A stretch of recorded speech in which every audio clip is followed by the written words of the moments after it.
Hola queridos amigos, hoy está con nosotros el profesor Raffaele Marfella, profesor de la Universidad de Campania, Luigi Vanvitelli, autor de numerosos estudios sobre micro y nanoplásticos. Hoy profundizaremos un poco en el tema del microplástico dentro de las placas ateroscleróticas. Así que, profesor Raffaele Marfella, bienvenido. Primero le cedo la palabra para una introducción y luego comenzaremos la entrevista. Gracias. Le agradezco la entrevista y, ante todo, gracias por el interés que muestran por nuestro trabajo. Espero que tenga una repercusión significativa, no solo en el ámbito científico. Entonces, comenzaría con una pregunta sobre la situación actual de las enfermedades cardiovasculares y si se observa un aumento o, por el contrario, actualmente quizás se esté produciendo una disminución. Por supuesto, debemos decir de inmediato que las enfermedades cardiovasculares siguen siendo hoy en día la primera causa de muerte en el mundo, y esta tendencia incluso se está intensificando si evaluamos, por así decirlo, la mortalidad asociada en dos grupos de países, es decir, en países más o menos ricos en comparación con los países pobres, así como dentro de las mismas sociedades, entre las personas con mayores recursos. En este último caso, se observa una ligera disminución de la mortalidad que parece estar relacionada también con medidas preventivas más estrictas que se adoptan. Sin embargo, en términos absolutos, la tasa de mortalidad por enfermedades cardiovasculares se mantiene estable o incluso muestra un ligero aumento. De acuerdo. ¿Qué le impulsó a estudiar la presencia de micro y nanoplásticos dentro de las placas ateroscleróticas? Claro, esto está directamente relacionado con la mortalidad cardiovascular. Como ya he mencionado, se trata de una de las principales causas de muerte en el mundo. Y esto ocurre a pesar de que hoy conocemos todos los factores de riesgo. Me refiero a la hipertensión, la obesidad, la diabetes. Existen estudios recientes con un gran número de pacientes que muestran un dato muy interesante, a partir del cual surgió la idea de buscar microplásticos. Estos estudios indican que en los últimos años, especialmente en comparación con el siglo pasado, es decir, en los años 1990, hemos aprendido a controlar de manera muy eficaz los factores de riesgo. Por ejemplo, en un paciente con hipertensión, podemos reducir con éxito la presión arterial. En casos de obesidad, podemos disminuir el peso corporal y mantenerlo en niveles óptimos.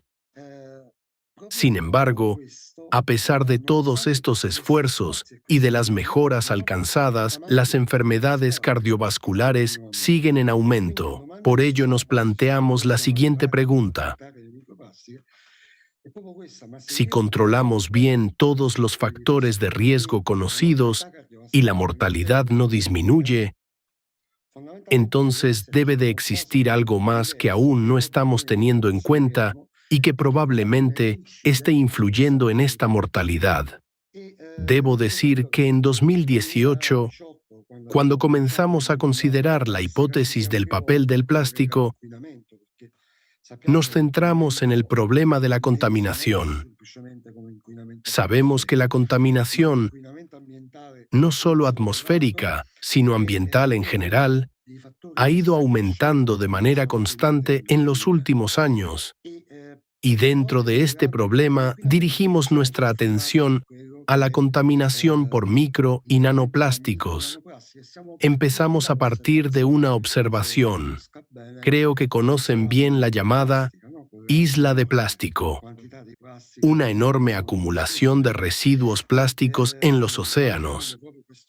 Teniendo en cuenta este aspecto, nos preguntamos si la contaminación por plástico podría ser simplemente un problema ambiental o si, de alguna manera, también podría influir en las enfermedades cardiovasculares. De ahí surgió el impulso que nos llevó a estudiar este fenómeno de forma más profunda y sistemática. Y eso ocurrió, como usted ha dicho, En 2018, aproximadamente en 2018, hace 6 o 7 años, sí. Entiendo. Y en ese momento, cuando comenzaron a realizar estas investigaciones, la literatura científica ya era bastante, digamos, amplia o era más bien escasa y tuvieron que hacer un gran trabajo desde cero. Era bastante escasa y, sobre todo, no había datos sobre el impacto en el ser humano. Principalmente se empezaba a hablar de la contaminación de moluscos, por ejemplo, mejillones y similares. Se trataba, por supuesto, de contaminación, de la presencia de plástico, ni siquiera tanto de micro o nanoplásticos, sino de plástico en general, en peces, tortugas, etc. Cabe decir que en el ámbito zooprofiláctico sí existían estudios que demostraban que los peces estaban contaminados con micro y nanoplásticos, al igual que otros hábitats, pero en relación con el ser humano, hasta donde recuerdo, prácticamente no había nada. Básicamente, solo algunas observaciones aisladas sobre la presencia de plástico en el hígado, y eso ya alrededor de los años 2020, es decir, bastante tarde. Digamos que en los últimos tiempos se observa un verdadero auge de investigaciones. Ya. 6 años. Sí, absolutamente. Y debo decir que después de nuestro estudio, y no es una cuestión de orgullo, sino un hecho objetivo, el número de publicaciones aumentó considerablemente. El crecimiento fue de aproximadamente un 80% en las investigaciones en esta dirección. Muy interesante. Para hacer un resumen de lo que he dicho, comenzamos a estudiar los micro y nanoplásticos porque no entendíamos por qué estaba aumentando la mortalidad cardiovascular. Sí, en resumen, los factores de riesgo estaban bajo control. Y ustedes, por así decirlo, comenzaron a buscar una posible causa en la contaminación ambiental. Otra pregunta. ¿De qué manera la presencia de partículas de microplástico dentro de las placas puede realmente aumentar el riesgo de infarto, ictus y mortalidad? Claro, para responder a esta pregunta, haré una pequeña aclaración, simplemente para mayor claridad. Estudiamos placas ateroscleróticas humanas extraídas de la arteria carótida de pacientes que necesitaban cirugía, ya que la placa era tan significativa que provocaba aproximadamente un 70% de oclusión del vaso. La terapia farmacológica ya no es suficiente y se requiere una intervención quirúrgica. Es importante subrayar que no operamos a los pacientes específicamente para la investigación.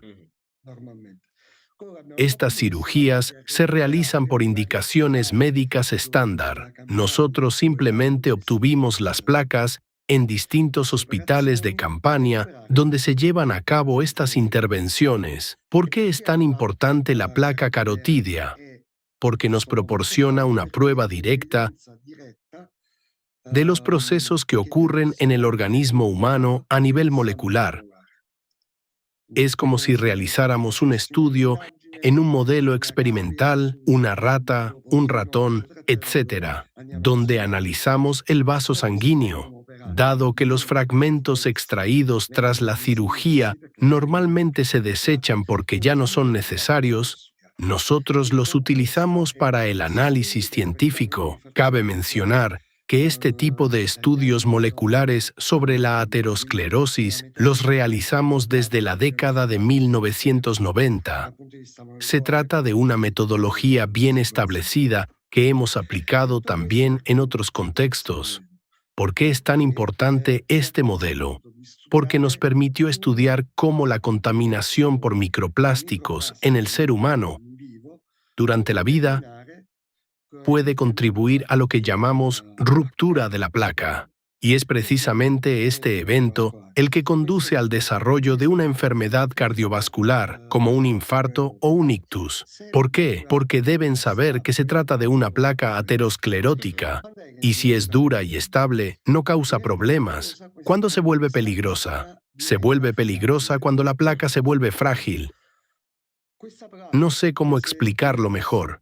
Es como si se transformara en algo que se desmorona. Entonces, al circular la sangre por dentro y por encima de esta placa frágil, pueden desprenderse fragmentos que provocan lo que llamamos embolias.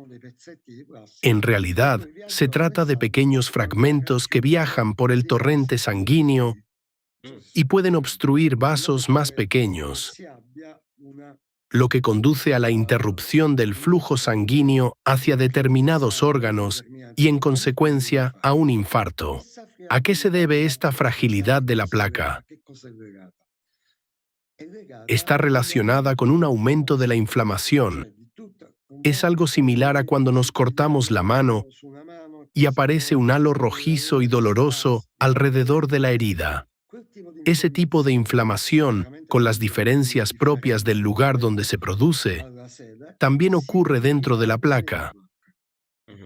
Cuando aparece esta inflamación, el tejido de la placa, que inicialmente era duro y compacto, se vuelve frágil y puede romperse. En el momento en que se rompe, puede desencadenar una enfermedad cardiovascular o un ictus, dependiendo de si el evento afecta al cerebro o al corazón. Entonces, si el infarto obstruye una arteria coronaria, se altera la circulación del corazón. En otros casos, puede afectar la circulación en las piernas, etc. Nosotros observamos que la presencia de microplásticos por sí sola intensifica la inflamación.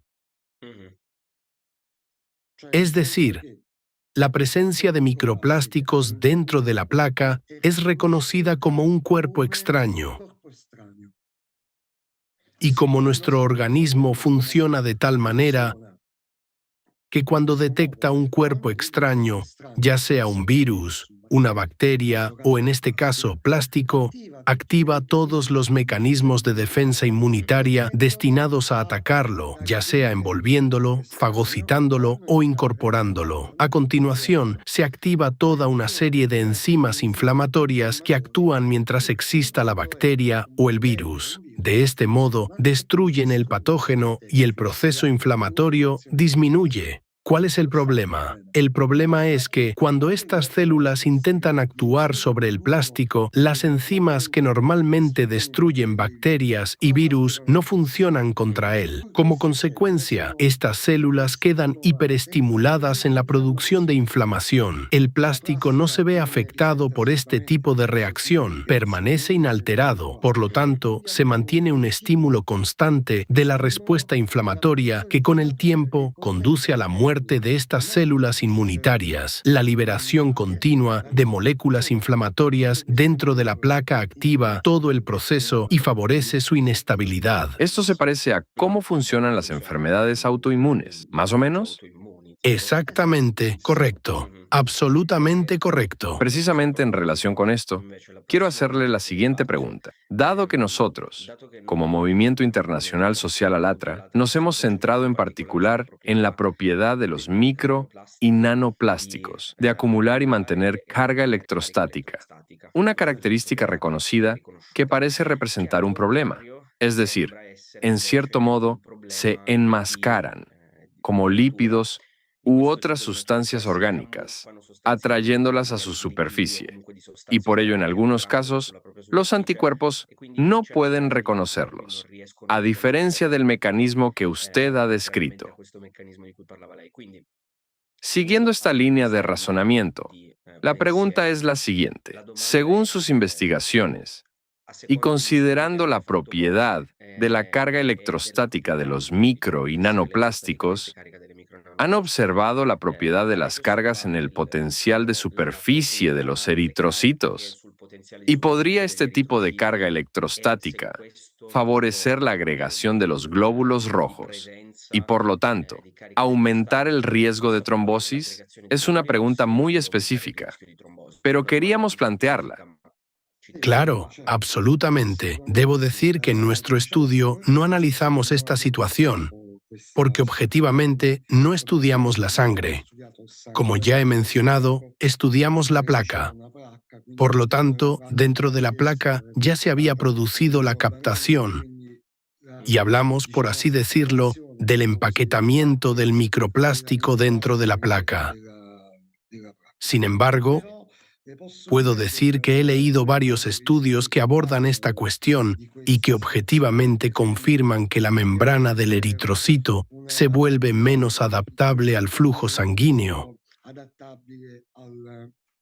Como usted sabe mejor que yo, los glóbulos rojos tienen una forma determinada, pero son muy móviles y deformables, y se adaptan a las condiciones del flujo sanguíneo. Cuando se exponen a estas partículas de microplástico, por así decirlo, se pierde la facilidad de desplazamiento dentro de los vasos, que depende precisamente de la movilidad y de la capacidad de deformación de la membrana eritrocitaria. Cuanto más rígido se vuelve el eritrocito, más fácilmente puede agregarse y colisionar con otros. No obstante, este aspecto ha sido estudiado en modelos experimentales. En humanos, esta situación aún no ha sido evaluada directamente. Es decir, lo que usted menciona, y lo que yo también he leído, se refiere a estudios experimentales en los que los glóbulos rojos fueron expuestos a micro y nanopartículas de plástico y se observó una reducción en la capacidad adaptativa de su membrana. Pero no puedo afirmar si este fenómeno está presente en el ser humano vivo. No lo sé. Sin duda, esta idea debe ser estudiada desde el punto de vista, digamos, del ser humano ante todo. Claro, teniendo en cuenta que se trata de un campo de investigación relativamente nuevo, es natural que todavía quede mucho por estudiar. Porque, como usted sabe, antes de nuestro estudio, todas las investigaciones realizadas en humanos simplemente decían: hay plástico en el hígado, se encontró en la placenta, hay plástico, se encontró en los pulmones, hay plástico, pero nadie había relacionado nunca la presencia de plástico en el organismo con enfermedades. Exactamente. Con nuestro estudio, logramos un reconocimiento importante. Creo que uno de nuestros principales méritos no fue solo haber detectado plástico en las placas ateroscleróticas de las arterias carótidas, sino, sobre todo, haberlo vinculado con la enfermedad. Nuestro estudio fue longitudinal. Seguimos a los pacientes durante 3 años para comprobar si aquellos que tenían plástico presentaban una mayor incidencia de enfermedades cardiovasculares. Claro. Es decir, quiero decir, Como puede imaginar, realizar un estudio de este tipo requiere mucho más tiempo, porque no se trata únicamente de disponer de la tecnología necesaria para visualizar o detectar plástico en los tejidos, sino también de un seguimiento prolongado. Los médicos deben observar a los mismos pacientes durante 3 o 4 años. claro. Por lo tanto, se trata de un estudio más extenso en el tiempo. Sí, absolutamente. Y es correcto que así sea. Es decir, si antes se pensaba que el plástico, o los micro y nanoplásticos en este caso, dentro del organismo humano eran inertes, ahora se está demostrando que son biológicamente activos. Exactamente. Estoy completamente de acuerdo, porque siempre se había considerado así, también en el medio ambiente. En principio, el problema del microplástico parecía poco relevante, porque el plástico se consideraba inerte, es decir, permanecía inalterado durante toda su existencia. Lamentablemente, no es así, porque incluso en el medio ambiente se degrada. Sin duda. Entonces, teniendo en cuenta que los micro y nanoplásticos poseen hablando de su carga superficial, ¿cree usted que pueden adherirse a las membranas celulares? ¿Y qué consecuencias podrían derivarse de la interacción de estas partículas con las células endoteliales? ¿Tiene alguna idea al respecto? Sin duda, sí. Podemos suponer que así es, y estamos estudiando este aspecto porque es bastante importante. Simplifiquemos. Yo ingiero plástico, de acuerdo. Ingiero micro y nanoplásticos. Estos llegan a mi intestino, se absorben, o los inhalo, etc. Entran en mi organismo y pasan a la sangre. Mm, ¿Cuál es el concepto principal? Independientemente de la vía por la que entren en el organismo humano, lo primero a lo que llegan es a la sangre. La sangre es el primer vehículo de transporte. Ahora bien, la pregunta que todos nos hacemos es, ¿cómo se desplaza el plástico en la sangre? Es decir, circula libremente en el plasma, la parte líquida de la sangre, o, como decíamos antes, es reconocido como un cuerpo extraño y fagocitado por células del sistema inmunitario, como los neutrófilos y otros leucocitos, en particular los neutrófilos, que también participan en los mecanismos de inflamación directa de los tejidos. Pensamos, aunque todavía no tenemos una prueba definitiva, que solo una pequeña fracción del plástico puede circular libremente en la sangre de forma constante, mientras que la mayor parte, la que refleja la cantidad real que ingerimos, probablemente es fagocitada. ¿Por qué lo creemos?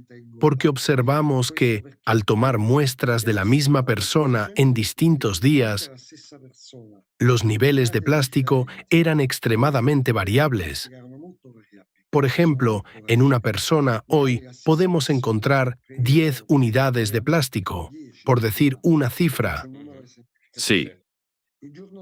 Al día siguiente, podemos encontrar 2 o 0 o 20. Esta gran variabilidad sugiere que los plásticos no permanecen mucho tiempo en la circulación en estado libre. De algún modo son captados por estas células o se depositan. Claro. Y volviendo a su pregunta, si se depositan en el vaso, lo hacen sobre las células endoteliales, es decir, sobre el endotelio. Permítame una breve aclaración. Hasta hace poco, el endotelio se consideraba simplemente el revestimiento interno de los vasos, una especie de superficie protectora. Hoy sabemos que no es así. El endotelio es un verdadero órgano que regula la circulación sanguínea, estrechando o dilatando los vasos según las necesidades del organismo, incluidas las necesidades de oxígeno. Por ejemplo, si realizo una actividad física intensa, mi endotelio produce mucho óxido nítrico, que es esa sustancia que dilata el vaso y, por lo tanto, hace que fluya más sangre hacia el corazón, por ejemplo. Porque estoy haciendo actividad física y, por tanto, necesito más oxígeno. Es decir, además de ser un revestimiento, también cumple una función reguladora. Exactamente. ¿Y cómo ejerce esa función reguladora? Porque las células endoteliales producen la sustancia de la que hablaba antes, el óxido nítrico. El óxido nítrico es un potente vasodilatador. Es un potente antiagregante, es decir, impide la agregación celular, y además es un potente antiinflamatorio. Entiendo. Sin embargo, suponemos que si el microplástico se deposita sobre estas células, debido a los mecanismos que he mencionado antes y que observamos en las placas, esto provoca inflamación, y la inflamación altera la producción de óxido nítrico, lo que conduce a lo que llamamos disfunción endotelial. ¿Qué significa esto? Básicamente, es la incapacidad del vaso para adaptarse. Es decir, cuando el vaso debería dilatarse, un endotelio disfuncional no puede hacerlo. Entonces el vaso se comporta como un tubo rígido, lo que puede provocar un aumento de la presión y posteriormente la ruptura del vaso y muchas otras consecuencias. En esencia, el primer problema que puedo imaginar en relación con el depósito de micro y nanoplásticos en el endotelio es precisamente la disfunción endotelial que conduce a la rigidez vascular. Imagine una tubería rígida por la que fluye agua. Si la presión dentro de la tubería aumenta, en algún momento estalla. Claro. En cambio, si esa tubería es capaz de adaptarse a un mayor flujo, se dilata y dura más tiempo. Especialmente si tenemos en cuenta que, en conjunto, a lo largo de un año, la cantidad de plástico tenderá a aumentar y no a disminuir. Por desgracia, actualmente es así. Por cierto, ¿existen hoy en día métodos fiables para medir la cantidad de micro y nanoplásticos en el organismo humano? Haré primero una breve introducción. Hoy existen métodos, aunque recientemente en la literatura científica se debate mucho cuáles son los más importantes, los más fiables. Un grupo australiano publicó hace poco una especie de guía sobre qué métodos son los más relevantes. Entre los más importantes están la pirólisis, la espectroscopía Raman, el LDIR. Le menciono los nombres y luego explico de qué se trata. Son técnicas analíticas. Cada una evalúa un aspecto distinto. Por ejemplo, la pirólisis indica cuánto plástico hay, pero no muestra dónde está, ni en qué forma se encuentra dentro de la célula, fuera de ella, etc. Solo me dice la cantidad de plástico presente en la muestra. En cambio, LDIR o PTIR son métodos que no nos dicen cuánto plástico hay, pero sí nos indican dónde se localiza, en qué células, si está en el citoplasma, fuera de la célula o incluso en el núcleo. No sé si lo explico con claridad. Sí. Es decir, uno proporciona un análisis cuantitativo y el otro morfológico. Por eso, la idea actualmente aceptada y también recogida en un artículo publicado hace pocos días es no utilizar una sola técnica, sino analizar la muestra con varias técnicas diferentes, incluyendo sin duda la pirólisis y también LDIR o PTIR. Son los métodos más avanzados. En algunos casos, también se emplea la microscopía electrónica. Sin embargo, hay otro aspecto que nos aporta, pero estos son los mejores métodos hoy en día, que prevén la combinación de 2 o 3 técnicas para evaluar. ¿Cuál es el problema? Que hoy en día evaluamos el microplástico, como le he dicho, mediante microscopía electrónica, la pirólisis, etcétera, etcétera. Pero actualmente solo lo evaluamos en muestras que pueden ser o muestras de sangre o muestras de tejido cardíaco, cerebral, etcétera. Por lo tanto, esta investigación solo puede realizarse mediante biopsias.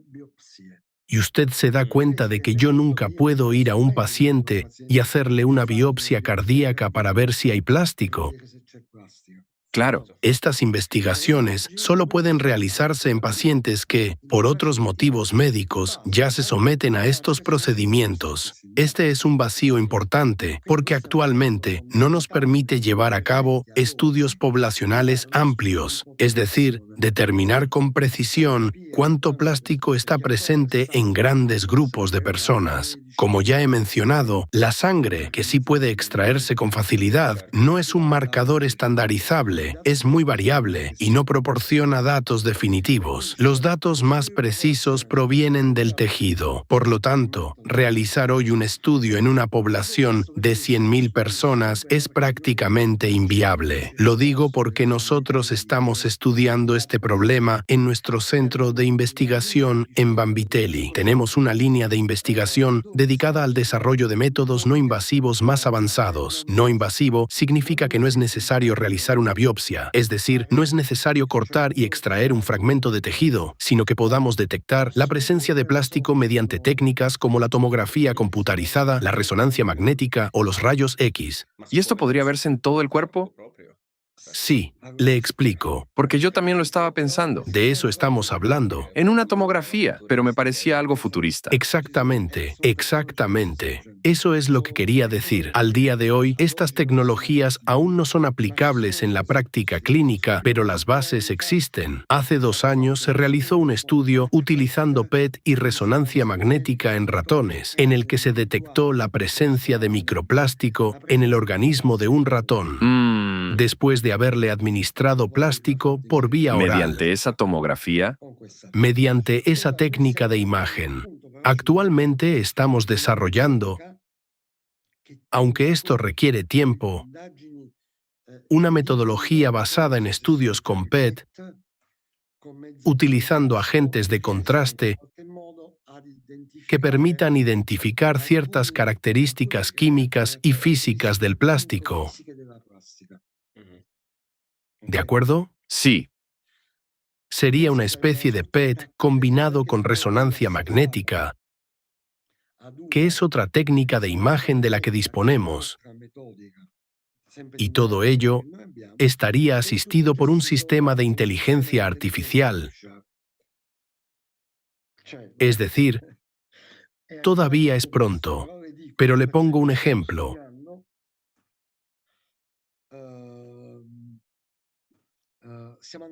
Estamos analizando muestras de biopsias obtenidas en autopsias de arterias coronarias. En estas arterias, evaluamos quién tiene plástico y quién no. Sin embargo, antes de realizar la biopsia, es decir, antes de extraer la arteria coronaria, la analizamos mediante técnicas de imagen para intentar detectar la presencia de plástico. Aplicamos este método a las arterias coronarias. Obtenemos imágenes y las archivamos.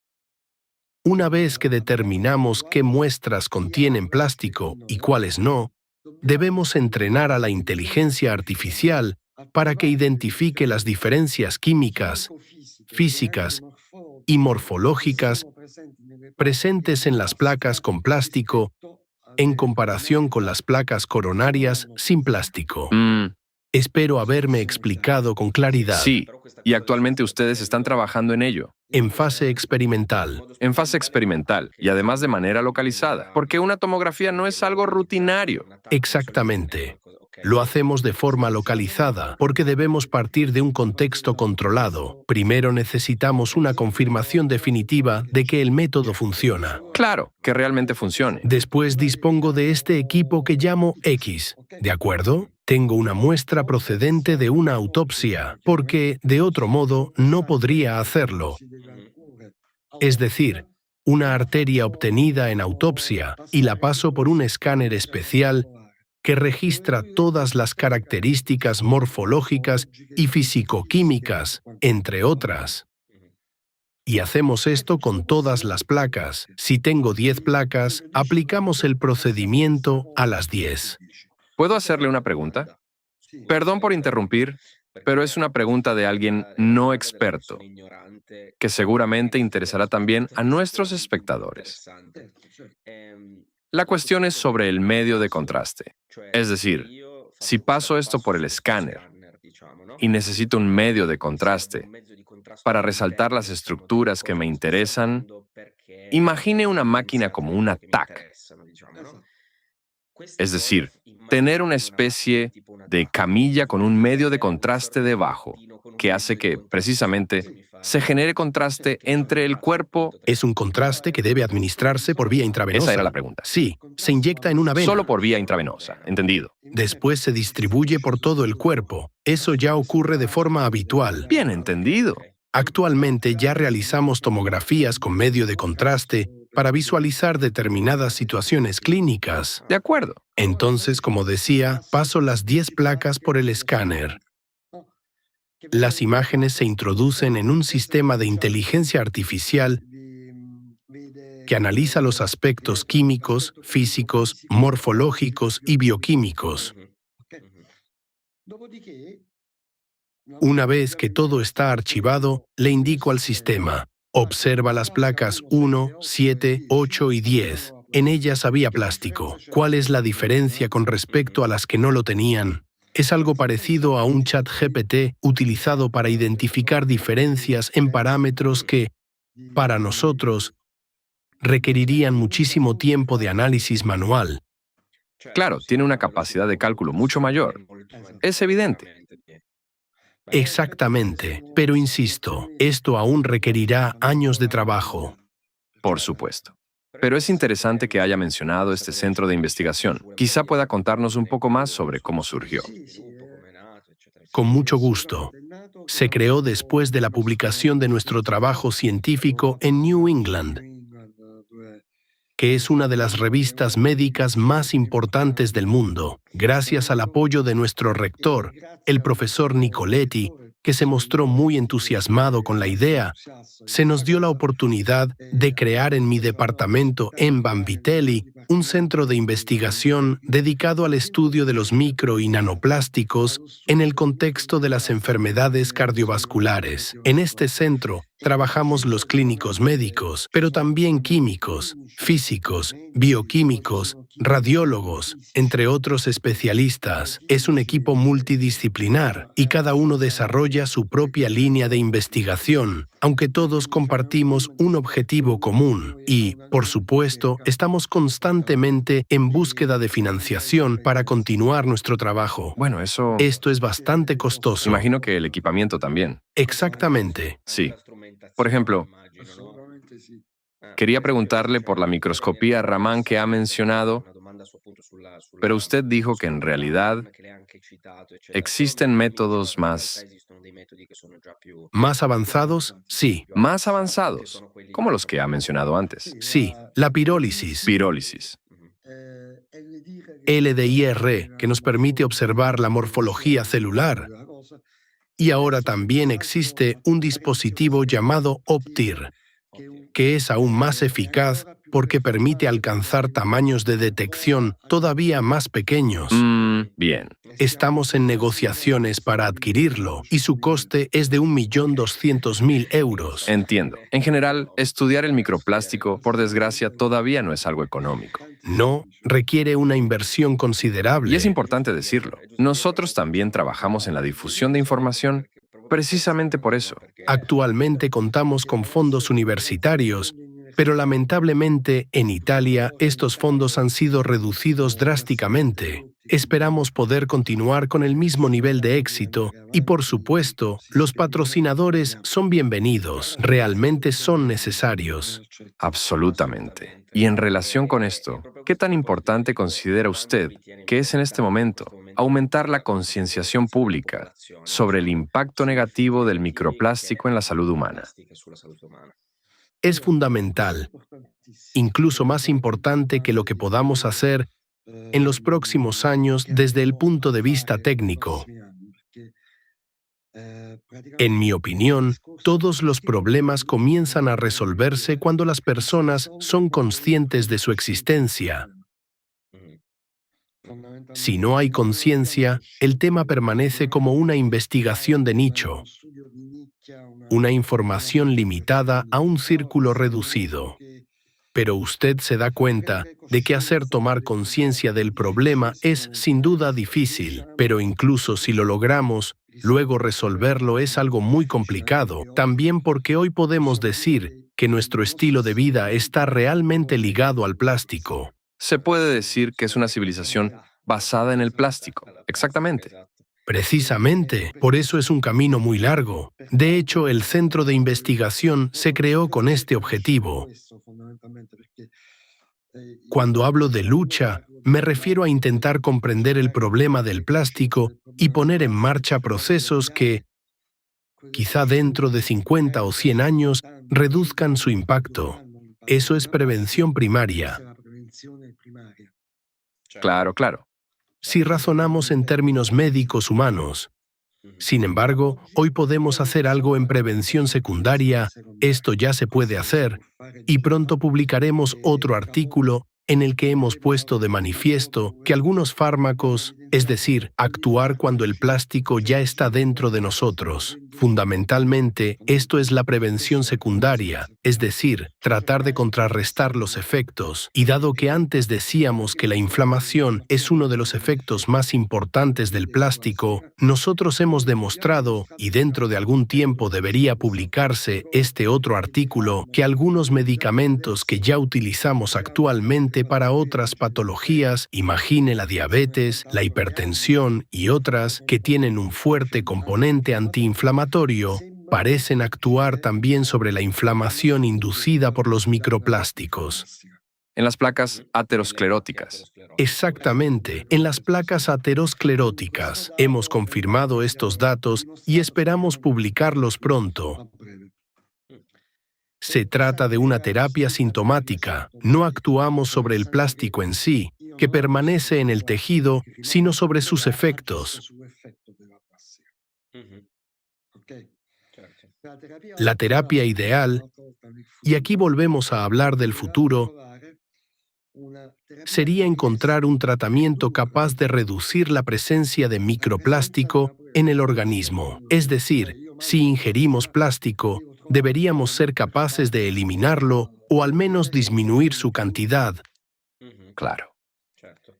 Estamos trabajando en ello, aunque todavía en fase experimental. Estamos estudiando enzimas que degradan el plástico y que ya existen en la naturaleza.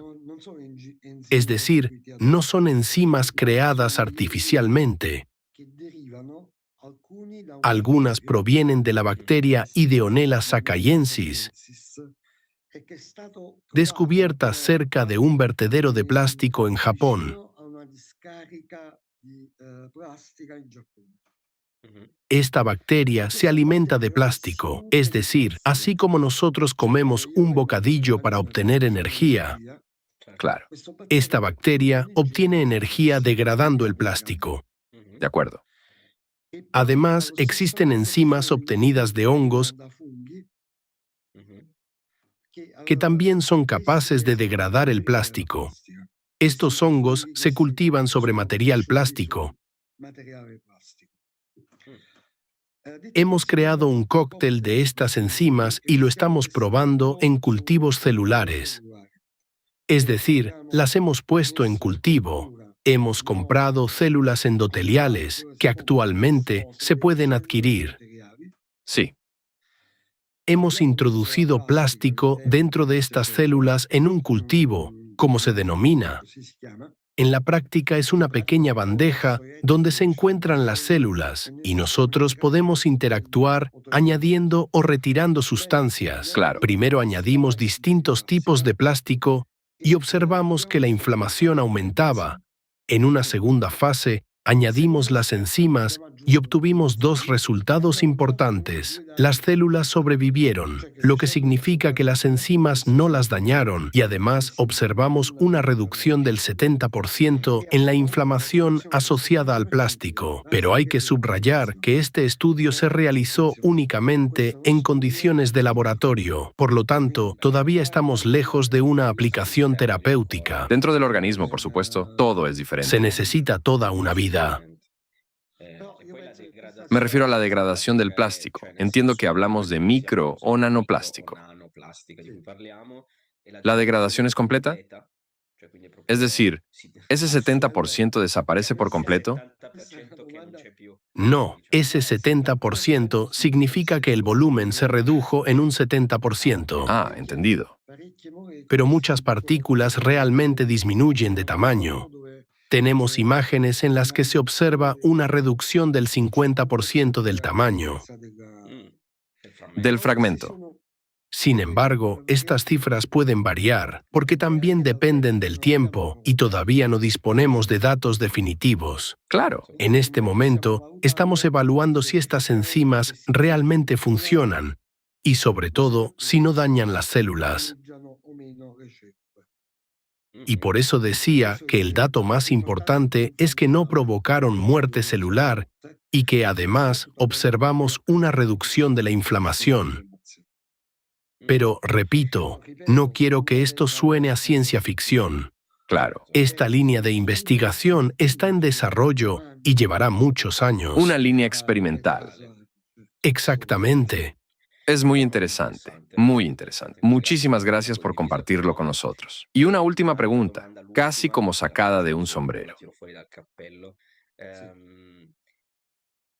Imaginemos por un momento, entramos en el terreno de la fantasía, que fuera posible eliminar la carga electrostática del micro y nanoplástico. He leído también algunos artículos en el ámbito industrial. Están intentando hacer esta magia, porque literalmente es magia a esas escalas. Privar a los micro y nanoplásticos de la carga electrostática para volverlos inertes en lugar de biológicamente activos. Probablemente estamos hablando de un futuro aún más lejano. ¿Existen ya avances en este sentido que usted pueda imaginar? ¿Qué puede decirnos al respecto? Creo que la carga electrostática es una parte del problema. No pienso que sea el problema principal, pero sí un aspecto del problema que, de todos modos, provoca daños. Sin embargo, repito que no lo he estudiado directamente. Lo he leído en varios artículos. Por lo tanto, en este punto solo puedo imaginarlo. No tengo datos científicos que lo respalden. Por supuesto.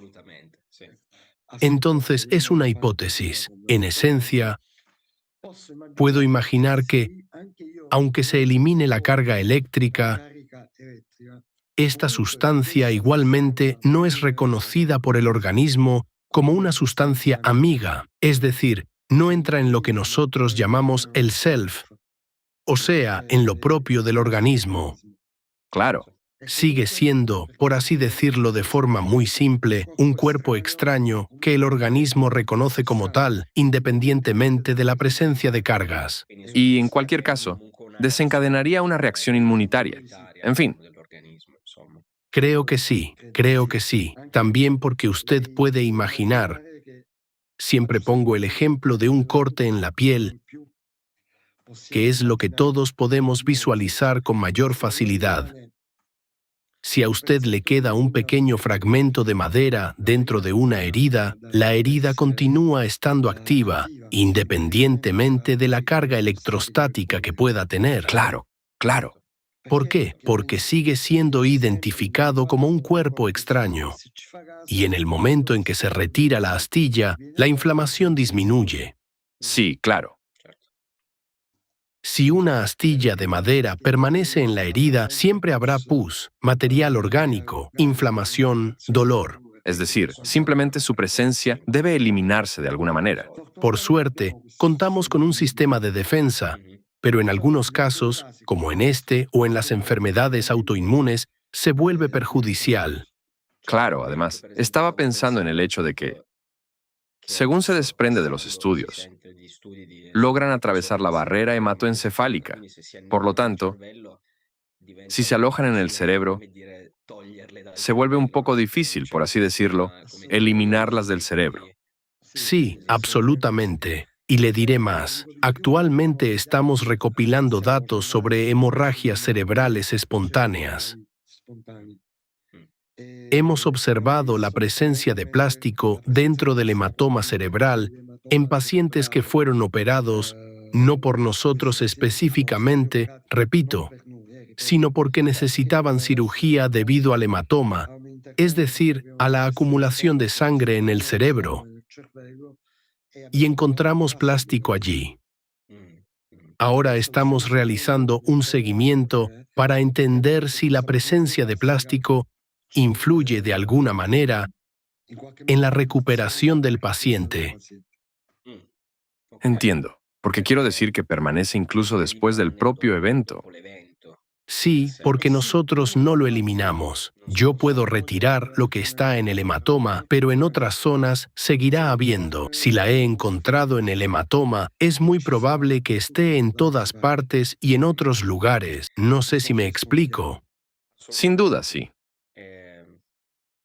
Solo quiero agradecerle porque ha sido realmente muy claro y sencillo, y al mismo tiempo ha profundizado en detalles, ha explicado muchísimas cosas muy interesantes que sin duda también son importantes para nuestros espectadores. Así que le doy las gracias a usted y a todo su equipo por el trabajo que realizan, que es sin duda fundamental, y por su tiempo. Y recuerdo a todos, sí, Si encuentran patrocinadores, pónganse en contacto conmigo. absolutamente, absolutamente. Si lo conseguimos, será el complemento perfecto para lo que quería mencionar, porque el 24 de febrero estaremos en Bruselas, en el Parlamento Europeo, en un evento donde presentaremos nuestro documental. No sé si ha tenido ocasión de verlo, Sí, sí, sí, muy bueno. sobre los micro y nanoplásticos. Muchas gracias. Intentaremos acercar un poco distintos ámbitos que a veces dialogan y a veces no tanto, como la ciencia, la política, los medios de comunicación, etcétera. Así que, una vez más, gracias, profesor Marfella, y gracias a todos. Gracias a ustedes por el interés y por darme la oportunidad de hablar. Gracias. Hasta la próxima. Gracias.